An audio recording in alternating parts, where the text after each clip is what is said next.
Bote na bino pe boye malamu na émission na bino bolingaka mingi na lokuta lingala pona mboka ya vendredi 12 juillet 2019 oyo yambi pona bino mwana mboka Alexis Ekitebi habitué ya émission oyo pour alobaka malamu bino mo pe bosengaka mingi azali bongo président ya fédération Funa 1 ya mouvement de libération du Congo na inde to solola maye oyo ezali ko ndongwana oyo ezali ko pela moto na Congo démocratique mbote mwana mboka mbote ndeko plus esengwa ko kutana no simkolo alelo pambate politique na Congo to goyeba te soki solution ko zoma mokolo nini to bandi na lisolo ya mwana mboka Jean-Pierre Bemba Gombo to moni azakuna na Grand Équateur a osala tourner nyonso bato bako ya ebele et ça ko se justifier nani. Merci na mutuna na mon likanisiwana. Je crois que ça peut se justifier parce que le peuple congolais aujourd'hui a l'unanimité. Ce qui te veut que valait en termes, il y a 80% du peuple congolais basé na poste il y a vrai changement. C'est-à-dire que Congo est entre le mains des Congolais. Bon, tu vas gérer Mboka, ce va différent et Ali, tu vas sola entre biso pour te kobisa Mboka parce que le peuple congolais a fait l'imbimingi. A moni depuis 2006 organisation d'élection Bemabe ti lelo yango azana posa que Congo zonga parce que jusque là tout le monde le quoi Congo comment au kapwana et comment malamu te. Est-ce que Bosenga bien attente il y a population il y a Grand Équateur au baro yambaye bakozwa yeno pena na makambo nyoso ezoleka na ndenge bazoye pa bimba ba promesse nyoso akopesa ba na discours au sal. Expression a tourné wana ezali expression ya peuple congolais. Ça veut dire mon ndenge bazakuna na Grand Équateur awape miroir ya Congo ya rakisasa basololaka même nanzela singa même nanzela nini tutu toyebi. C'est-à-dire que loko na oyebisa yo ezali lecture au to sala na population les loyo 80% ceux qui te réévaluer. Il y a peuple congolais bazana pour ça un vrai changement parce que jusque là na Congo depuis 2006 on n'a pas organisé de vraies élections. Tous les bakonzi à solo au baokamba au destiné à Congo. C'est comme ça.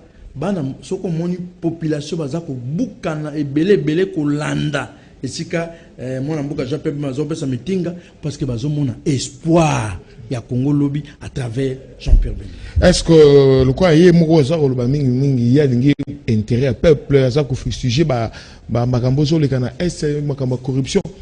Est-ce que na oza ko lobama rapprochement koko sala matin na bato akasho bazako disons les ndenge population zo lobaba za moi mindondo pona ko kamba pamba te ba allié na bango FCC ba ko tcha bango mo ba koka jambo vive ba pousa bitabe ba ko te ba ko pousa na te ndenge ko lobama souwe pe ba congolais muso za ibongo.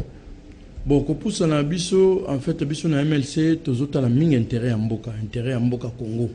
Mais ko pousa na ke biso to pousa na pembeni ya KGT Kasha sala nini alliance na yena FCC. Ce qui les bébé là-bas, yende moto a ko dénoncer. Kasha ba ko dénoncer ba lobi ki alliance ngo ndenge to kendeki modèle to yokanaki tozo mona so e komi bongote.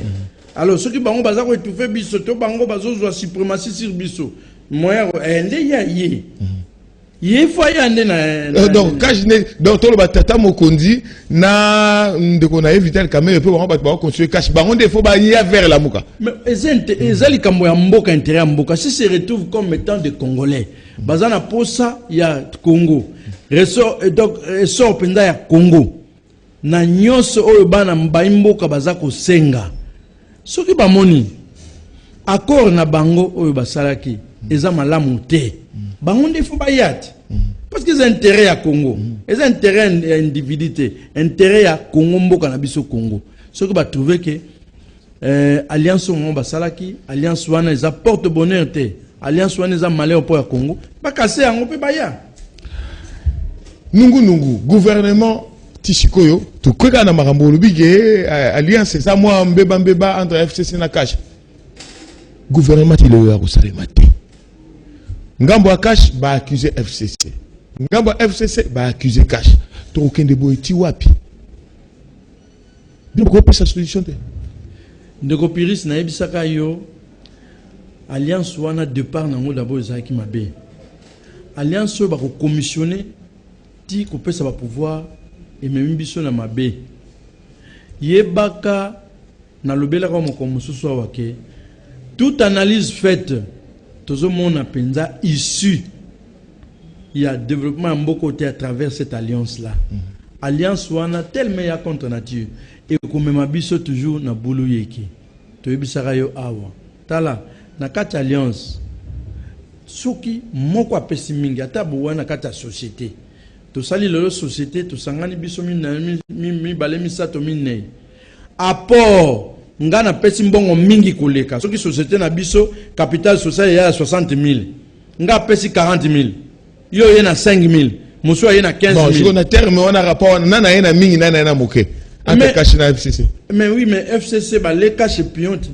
FCC amiti ye moko na nyonso basali ya moyibi ba miti ba député 354 députés sur combien de députés.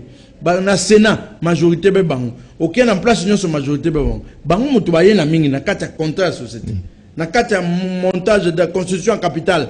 Bango mutu ba apport na bango et ya eleki ce que total yango na terre. Ndenge lobi ba apport mo yibi ba allié pas ko wanga nango te soka apport ngo abikiza anya munya. Mais voilà loko na uti ko loba na bi allié soka monique apport ngo zaki ya moyibi. A dénoncer te.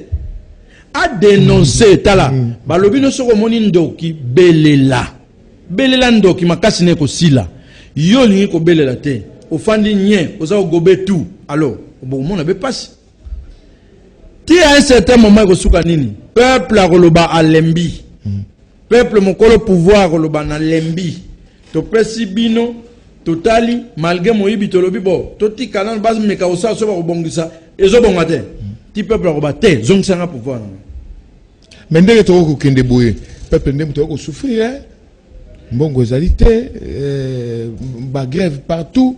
Blocage yango tiwapi risque peut aller attaquer au gouvernement et salami mais na ndenge ba okende boye na matata libala so bande ni matata risque peut aller que tina suke za matata mais yango wana ndeko pisi na lobi ventre affamé na point d'oreille et comme ratango comme na suka peuple habité tete jané ras-le-bol et leki passe leki à l'habité na yoka soute bozong sanga pouvoir na ngai ngana pona moto nini ona ko pesa ye. Ce qui te kébite trop comme bon na kati mboko parce que ti to ko vendre la te mboka mobimba tota la alliance ya batomi balé ezo mema biso malamuté biso toza posa to lia to mela tata na biso lelo na mboka Congo ezabe Congo nde ye tata na biso bongo ba pesa kande bakambi bakoka ko bongo la richesse oya sol na sous-sol na biso po ba pesa biso ko lia soki baza ko sa la biso ya ngote ba ko tia superflu au-dessus ya o etali penza besoin réel ya population toza ko liate toza menate soit de santé ça difficile papa à un certain moment congolais au monde qui habité trop c'est trop zongisa nga pouvoir na ngai. Est-ce que AFDC na nyoso boy totali boy FCC pardon bazali penza bolingo Congo na ndenge yo tala boy FCC soki ba tirer bango ba kamba mboko yo ba ko améliorer na bilan na bango nezaki négatif liboso na toute analyse faite vraiment toujours concevoir que toujours mon appena FCC bazana bolingo ya mbongo ya Congo bazana bolingo ya Congo te mbongo ya Congo oui c'est pour se faire l'argent égocentrisme pour yemoko ba milesa ba mimelisa ezabe bango moko. Mais que pour ça pour la majorité, rien. Ce qui te le tout ça l'analyse tout réquilé. 18 ans, bateau bazu pouvoir. Pouvoir wana, ti le continuité. Bazu pouvoir ti ba comme le le. Yebisa biso sera Congo na niveau ni. Quel est le secteur ou économie ou ba développer pour le Congo lo ba que nous nous retrouvons ici. Exact. Le pouvoir au musupe ko kota sika. Tous avons un débat sur débat, discussion sur discussion, avancement comme tel égalité. Mais à quand le développement du Congo? C'est la question que nous nous posons. À quand le développement du Congo? Ce qui est, tu dois avoir un projet tout souvent. Ce qui montoyé avec espoir à bien que na telemisambo kaoyo. Tu viens en tant que candidat, tu as un projet. Un programme de société, projet de société au Zanango. Au lobby bon, ce na koti. Besoin à Congolais mingezali secteur ni priorité n'avance dans le secteur où je m'attaque à ce secteur aux en mbongo aux en richesse et tout parce que le Congo c'est un pays et le pays est crédible ceux qui besoin de crédit mboka moko te na mokilo ko pima Congo crédit parce que ça veut que c'est un état qui regorge beaucoup de richesses ba ko pima au crédit pour permettre au tiambongo wana pour développer mboka na. Mais ce que ça veut dire quelque part rien ne marche dans ces accords. Voilà, mais est-ce que qui conférence de presse à Tata Mokonzi Mboka batuna qui est sur Gazali na plein contrôle bien na plein pouvoir na Bukondinaye andimaki yo zali pe d'accord na makamona que aza contrôler makamonios. Bon, en fait nga na cause d'accord en tant que citoyen congolais, na cause d'accord kaka soki tozo monake il y a conciliation entre le parler et le faire. Alors, na constat na yo, est-ce que conciliation entre les parler et les faire? Na malobana misala. Na dit si on a conciliation on te. Jusque là entre le parler et le faire ça le matin. Exemple Tolobi Boy. N'attend la propagande, nous avons dit par exemple quand il y a pouvoir, il y a balobaki que pour mettre fin na mobulu nyo sozana est, to ça camp militaire kuna. Est-ce que ba bandit ko tonga des abriques? C'est ko ba empêcher bango et pas ya. C'est-à-dire que il faut concilier parole. N'a pas acte. Au lobby que non, quand militaire, mon boulot continue. Mais à combien de fois, depuis la prise, il y a pouvoir, depuis tout ça là, prise à pouvoir, à Wanamboko. Mon boulot c'est ça, mais combien de fois? Auto za la kuna condition na djugu soki wapi auto za la kuna a petit discours mikolo na moni mo makama tension ekiti parce que batindaki général a mis tango fort kuna to auto londa batna ba bike mikolo yo moi kimi ekoti ba okanga kanga mo ba soda ba mususu kutu ba lobaye ba yagi ba élément ya armée rwandaise ba meke ko kota ba ko na embuscade ba soda na biso ba kangi ba ça veut dire que moi changement ça ça ma quota sécurité mais non mais paix à la kaelo comme on tatonete si vous voulez mettre la paix réellement Bimisambongo ya l'État, ce que vous disposez, ça la camp militaire, vous mettez des Congolais, des compatriotes congolais, bazana, pour ça, pour défendre l'intégrité, bazali, bafanda on a libéla, pour mon boulot est rajouté.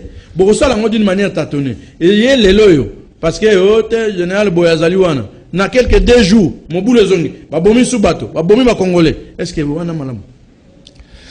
Tokolo bapeli kambo etali nungu na présidence ya Sénat à place bande de FDC bon ça moi mobulu na bande kuna on a kati ya FCC pour ndeko moi FCC ba ya kosangana na biso awa ya FDC moi to meka kolobela moi likambo yango to koti siko na dossier ya FDC boyebi kezali ko tia makelele mingi wapi parti monene na ba liena e bazana kati ya plateforme monene ba bengi bongo FCC.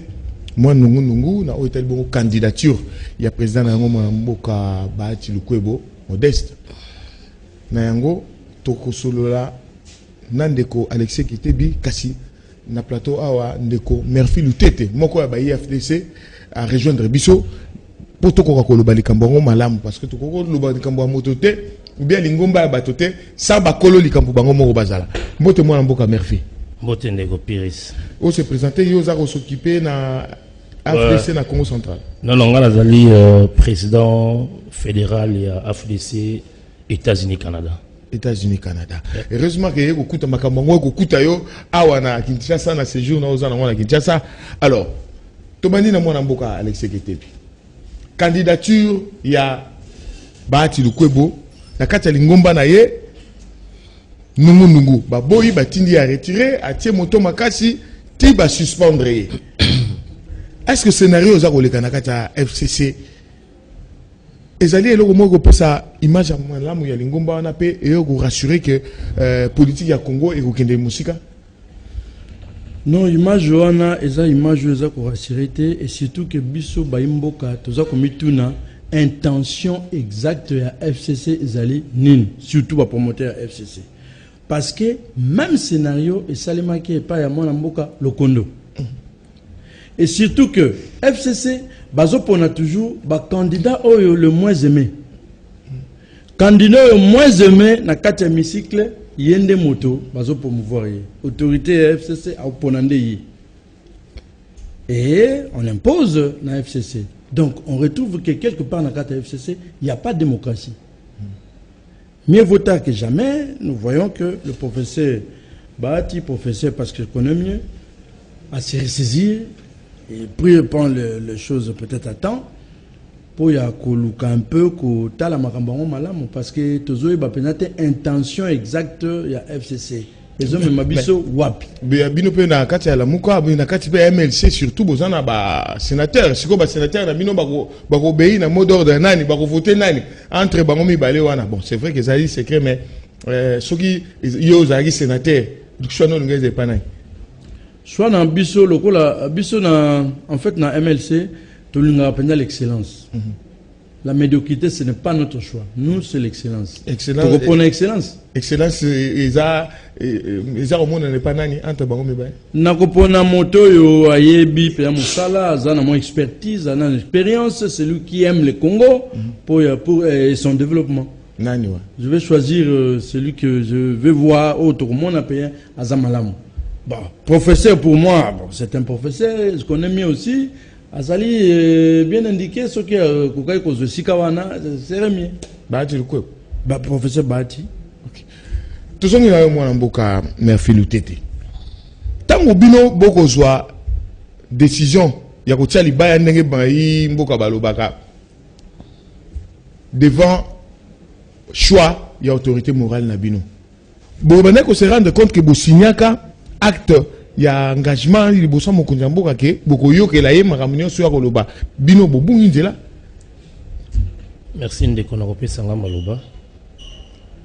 Nakanisi tango ndeko oti koloba wa alobi likambo moko ya motuya oyo etali démocratie. Nakanisi na kati ya plateforme lamuka FCC ba principe ezali. Na kati ya ba principe wana tolobaki na moko yo professeur Modeste Bahati aza kobetela ngo secte mingi ezali ya poids politique. Na kati ya ba poids politique na kati ya FCC tozali na PPRD elandi sima AFDC. Totali na ndenge makambo esalamaki na moponami ya mokonzi mboka bato ya cash nde bazwaki yango bango nde balongaki etumba wana. Tant tokomi na ba institution quoi de plus normal ba servir nanu oyo azana poids makasi nde omoni bapesaki PPRD nanu gouvernement sima ba kopesa ya lisusu assemblée nationale.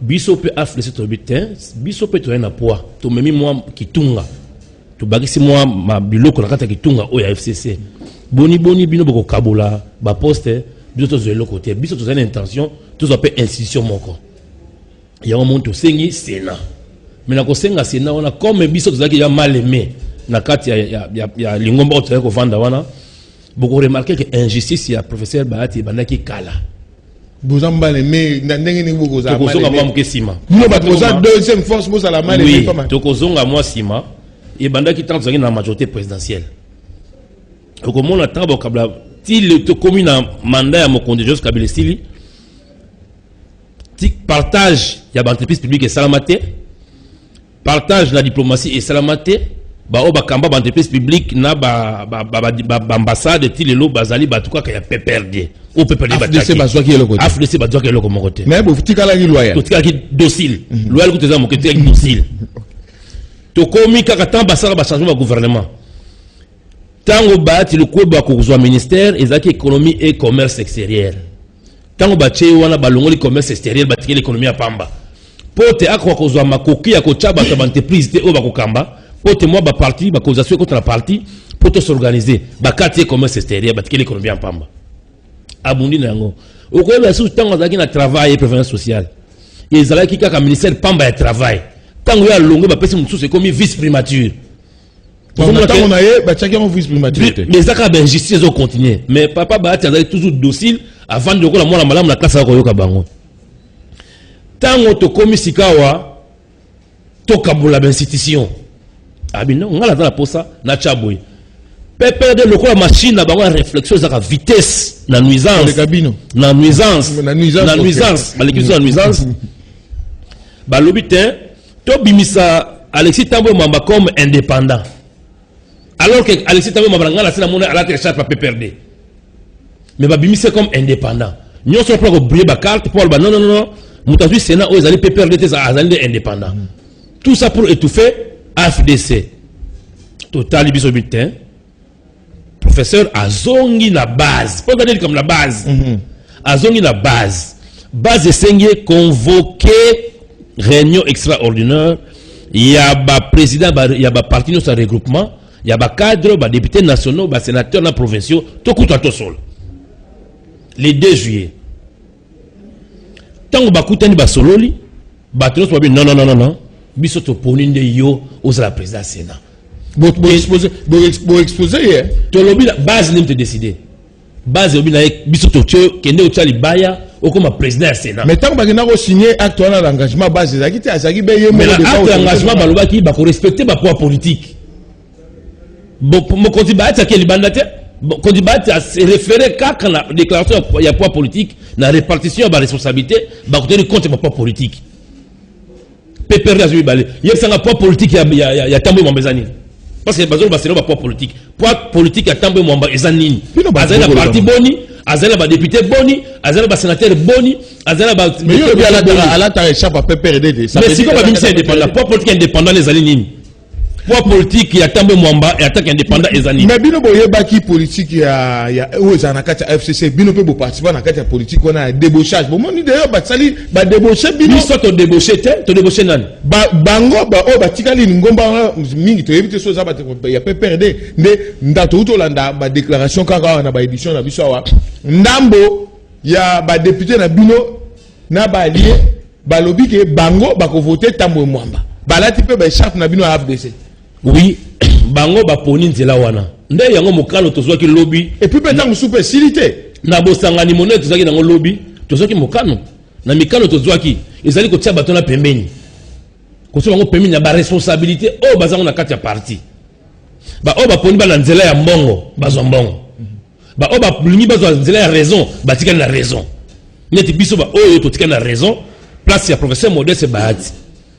Totika la ligne de conduite. Et tango bango na FCC ba lobby na yebisi yo makambo yo ezali laboratoire moko sala kango baza mayele mingi mais biso beto ba zobate to déceler ba piège nyonso zaki na maloba na bango tambo abike to suspendre à durée indéterminée. Indéterminé veut dire quoi? Même la 12h ba kolongola yango, même la 13h ba kolongola yango, même la 14h ba kolongola yango. Ba senyete AFDC atinda bato ya sika ba koma milobe na bango na kati ya FCC, ce qui n'est pas normal. Bino bo suspendre Bahati Lukwebo, ce n'est pas Bahati Lukwebo tem tozali membre FCC. Bahati Lukwebo ayaki wana parce que AFDC mtetinda ki kende kuna. Ayaki comme personnalité politique té, ayaki comme chef de regroupement politique. Donc bolongo de AFDC. Mais boli ko lo bango té, bo suspendre bango, batina bato mososo non. Donc selon Bino, balongoli Bahati Lukwebo té mais batiende AFDC pemeni. Pour ni basali bongo. Na ye sa mael la bango batie battre le kobo pembeni parce que batie suspension indéterminée, OK? Eza motambo tango bati ya ko sala déclaration na ya candidature pour que ne ko déposer bango la mael la bango ba ko lever suspension wana ba antidater yango tango bati contre AFDC ba ko koma mokanda de ba koma ki liboso na pona papa Lokondo que non il y a conflit d'intérêt Bahati azali na FCC maele ba osike ezali yango wana biso pela ba laboratoire biso bata maele ma miso milai to somoni yango bo benda yango to longo biso sikoyo to lingi mamba suspension te biso to longo to na yo mwana boka Alexis Kitebi to ki tango FDC et Longwe babike bas jusqu'à autonomie na bango ba collaborer na plateforme nyonso bango balingi soki ba na ngambo na la muka FDC boko ni bo yamba bango. Bon en fait la muka est pas na biso tambola bon te zali au tirasi à ba parti ezo composé la muka pour zalawana ba décider ba leader à ce moment officiellement ba koti ba leader ndé ba ko kitila biso na travers ba bureau politique na biso de ceux ba okoya. Mais jusque-là, les années ne n'étaient donc dépendre de l'autorité en fait à Bango, ce qui va une opportunité à recevoir na biso na niveau de la Moka. Nakoyo Kaboui, est-ce que tout l'édifice FCC est comme un souk qui s'écroulé? Pour les alocos la béton moro monnaie babi deuxième force et bendani.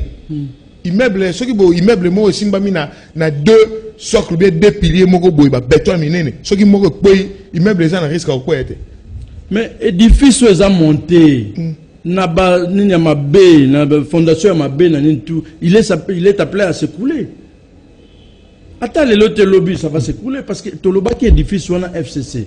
Ils ont monté tellement de mensonges au Sakalate. Intention à Bango pour Yamboko au Congo, toujours comprendre le terre. Ils veulent prendre le Congo en otage. Toujours, vous batté.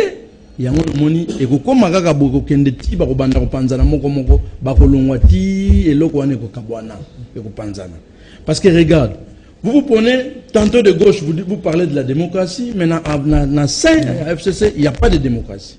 Vous imposez tout ce que vous voulez. Oh, bon, mon Bino na la muka démocratie, ça dit. Na la muka, tout ça, la démocratie. Tout ça, chaque leader, en fait, ceux qui les Cambozali, na base nae, on se parle, tout peut ligne de conduite tout ce qui s'est passé à Genève, c'est Salimane. Bisso, par exemple, dans MLC.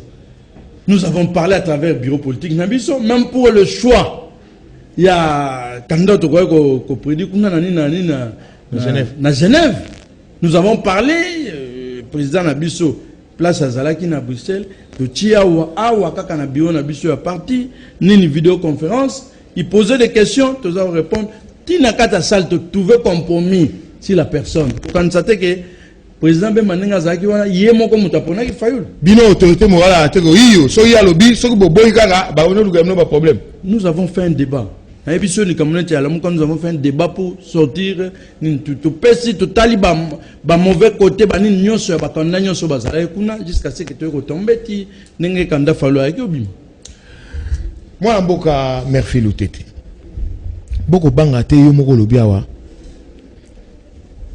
PPRD tout bientôt le PPRD caractère parce que Batiel PBL qu'on a parti ngambo etikali wana bon FCC parce que vous appelez sur FCCT FCC Sambino bazana ba technique ebele ne yo moko lobi mayele moko ya nuisance ko le cabino à vitesse tango za ko le cabino ata bolongwe bino bokasi boko mi à l'abri ba ko bino soute vous assure non en tout cas pour na démon azwa pouvoir de contrôler il faut ouvrir les portes. Or biso porte en tout cas niang. Vous assure bokangi porte. Bokangi porte wana. Tous en lien sous biso na bangote. Donc de moi contrôle wala tout katane des fois c'est ça magi lobby. Pour la biso na AFDC à journée il y a les 12 juillet et communauté les 30 jours na biso. Journée indépendance. Lobby ça qui fête mon nene. Bon bande ko zala nini banda kala yo mo lobby banko ba liko tange belé ba pimel bino oyo ba pimel bino boye. Kala wala mo non zela nini. Té Modeste Bahati tano ndenge ya zali na bomoto na ye. Est-ce que ça violent? Azadou et aminaka vine la modestie nyonso de comme les akoloba. Alinga kita sana makamona mbilinga te. Alinga comme ça bango ti na suka ba intention ba ambition bango nyonso. Tango atalisi bango na ba comme na pied du mur. Abina bango bomonissimo. Parce que neza sauté. Na comme si nous awa. Na komi awa. Bahati malgré sa force là. Azata la Bourgogne c'est mon côté. Ata Bourgogne c'est la région Azate. Ata chef avenir Azate. Ata chef de quartier Azate. Deuxième force politique. Habité tete. On a compris kakate. Ko sala escalier muto tambola ngoli likolo. Parce qu'on a la base. Talent de Bahati tango kanisi ma pour la million Cécile. Ba sali même complot ko. Ba bimisi député nationalité. À côté ça t'a recourté. Est-ce que ça m'a copié côté ça recours la con constitutionnel? Ça soit évident que aussi mbaté pour mot d'ordre des akunat. Aboyaki yango. Aboyaki parce que va donner ça faut côté ba recours ba bazoni ba député. Est-ce que Bahati soit côté ça recours anga bimate aboy côté ça recours parce que alobaki na sa la volonté la bango. Tala no sens ya humilité à moto ndenge wana. Tala humilité à moto ndenge wana ba pimele assemblée nationale alors qu'il était élu. Mais à Salima qu'elle était à côté recours té à Vandi. Attaque ba mona la kabato. Toujours obéissant de Gozagolo. Toujours docile. Bon, sikoyo awa bino bo sali ndenge ba imboka bo sali wenge na bino. Nanga mona bino bo onyo so linga ya. Bo za ko compter na nani po Modeste Bahati Lukwebo a koka bon ko zo ngwende ya Sena. Bo ko compter na manani parce que bato ba majoritaire kuna ezale sika bo uti. Voilà. Modeste Bahati azali moko ya oyo azwinde courage ya kotelema. Mais mingi baza ya kofanda. Bahati ndem tazi courage ya kotelema. Mais tchana moto na yo. Bahati azali investi candidat ya AFDC. Mais Bahati a obéir la volonté ya ba sénateur. Oza sûr. Ndeko, naloba na yo, nazo ko dénoncer on siko. Na obi que bango bazana ba laboratoire les rapide la nuisance. Nangonga o tozolo bano boye, bazo sala ba commande ya ba bic avec caméra pour la vote ya président Sénat. Parce que bazana confiance na batro bango wala té. Parce que batro so bazolo ba la majorité wana, bango nyos baza sima bahati. Tout le monde est derrière bahati. Na ko senga na autorité morale la FCC. Na yoko akina ba source na ke mkola vote ko na salle avant na kikakati ayate. Pour mon colonel vous allez souka. Yo kalisi na éviter moi na mboka Alexis autorité morale ya FCC na kati ya salle.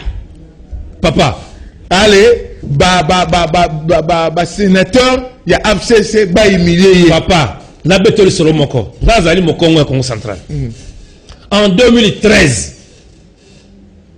le gouverneur Mbatimbacha a commis député national. Et Seigneur Tebasa Mapona mi gouverneur Asika. Le président à l'époque, Joseph Kabila Kabange, accompagné de son épouse, suivi par appel à Obé Minakou, la professeur Evariste Bochab et la délégation qui y a qui connaît la Congo centrale, Bakouta la député provincial moko, pessi mot d'ordre, voté de Onkusu. Le chef d'État lui-même en personne, je vous dis, il s'est déplacé en personne avec tous les risques de Kinshasa au Congo central, où il a reçu la veille des élections député na mot d'ordre. Mbadou, paix à son âme, le gouverneur Mbadou a dit Ngai na kozala candidat. Je vais affronter le candidat de la présidence. Mardia qui est pas qui n'a pas perdu. Tout le monde qui a un mot de la présidence de la République Simagité, de Onkusa Polaka. Et s'il était, le gouverneur que nous respectons aujourd'hui, à tout Matouboana, a réédité l'exploit. Bino ba Congo boza ndengwa. Mais si ko batonyo suba na kati balu baba na kati na le banini la ndenge wana ngo bake papa tu obi que Sénézali institution moko ya boania ya sagesse et le koni to ko sala semblant auto éviter na bakanda mi balé o nyoso bazo bundela ngwende wana na bakata ba défendre bango papa yo na téléphone au beta tolo. Nous avons abattu un avion civil. Contenant papa. Si population congolaise, ce qu'on vous appelle, c'est la banane. Ndeko Alexis Getebi. Est-ce que Ndeko Bati Lukwebo Azali n'a pas chance na ndenge majorité Ezali Bongo ya bayi FCC ndenge batikali ndengwana. Et puis Ndeko me faire oui ndenge ya yoki autorité morale à FCC to bibo mo la mboka Joseph Fabila à cause de la salle. Pour y passer, on doit voter. On doit voter. Tu as un sénateur protocolaire. Y a cause de la salle. Attends, on a protocolaire. Mais présence n'a rien influencé. Ma casse to yebi. N'engue ba to sakaye loyauté aux Arabes ba IFTC. Ba koninga ba voter mutu sous ba sali depuis mati ba proclamer boé ba tu ko bo moto ya boyaki alongi moto yé aponaki. Ndeko Piris, opposition bisoto au sal MLC au monde a raison opposition républicaine. Biso kendeke côté à motonyon soyo azo protéger ba qui a république. Azo protéger un territoire et intégrité à Congo. Moto azo prôner ba valeur wana. To kendeke toujours derrière. To lingaraté moto azo avec ba intention à mabe. Ya ko sala session à Congo, ya ko sala ko kabola Congo wana biso to lingaraté. Professeur, ce n'est pas seulement parce qu'il est professeur, parce qu'il a une tête faite, non. Mais tout le monde a le courage qu'il a eu, il a pour dénoncer. FCC. Pour nous, voilà, quelqu'un qui nous pouvons appeler fils égaré, à Boulaki, à Zongi a raison. Pour nous, opposition républicaine, tu dois adopter mon tournoi. Et surtout que nous avons le lobby en tant qu'analyste, il y a plusieurs parties. Nous avons que pour qu'il vienne, il y a raison. En fait, pour que Congo Kokakuzala, ini Congo Kokakuzala, pendant la souveraineté, solo, je crois que Bissotoro doit adopter vraiment côté à professeur. Voilà, tu commis vraiment na souka, moi na boka merci le message ya souka, surtout na bayo batika ina ngambo mususu bako linga région de Biloté. Baye batika na ngambo wana. Papa Bahati, papa Bana, alobaki na bango boye. Bobungi nzela. Bozonga. biso tozo ko avancer en attendant que boyo ko rejoindre biso tozo ko poussana donc ezala trop tard te ba oyo so ba yebi ki ba sala ki mbeba ba lia ki mo loko to ko to ki passe ezala moka ba za pe la bana ba poto ndenge biso to la bana ba poto ba on ba tina mo loko mais zo on la bopeto côté les a passé soni côté ba maman mikolo ba ta mikolo parce que il fallait pas au moins loko na poche ba te o bango place ba outil les a passé to ko senga na bango et là on peut se kamisanga ezai que ba on se ba déclaration na mopono motoko pono na zaga moko bango no sonye bo ba telemi na zaga moko mais siko bo sali nini bozo na pepe de besoin bozo ko scroquer bango ba tu bozo sala confiance ba ba lecteur te ba ko ponate ba tu ba ko pona wana zaga moko ndim ta ko pona za wana et motoko pona moko wana akopona modeste bahati kuna kende ko zoma mbongo. Merci beaucoup Ndeko Merveille Lutete. Moi Lilo Basuka surtout na base na yo ya Funa 1 ya Bandalungu. Base ya Funa boyebi ke mokonzi azali na biso azali sikoyo vraiment na Grand Équateur aza continuer tourner na ekuna bientôt là akozongela biso mboka Kisasa mboka Ngumba biso ya Kisasa donc tolengela toujours comme d'habitude MLC zara toujours zagé soki tobengi boko kozala prêt po ya koyamba mokonzi na ba idée asika nengini lobby toko telemisa mboka na biso Congo. Voilà toyambaki bongo mwana mboka Alexis Kete bio azali bongo président fédéral Funa 1 na compte à MLC na mwana mboka Merveille Lutete azali bongo représentant ya AFDC na Canada pe na États-Unis to mekai ko solola na o itali bongo actualité politique mingi likamboyo eza ko bomba mboka eza ko panza makita ko toka na kati ya ba candidat mibale na Sénat to lobi bongo Bahati Lukwebo oya mi longoli na parti ba mi longoli déjà na FCC pe mwana mboka Alexis Tambwe Mwamba. Alors to kraboni awa to kutana vendredi oyekoya bon retour na ndeko na biso ndeko Zulu oyo azongeli biso tolobela masano na ba makambo nyonso elekaki na Egypte bokolanda ngo epa na ye boboto o mabota mabe.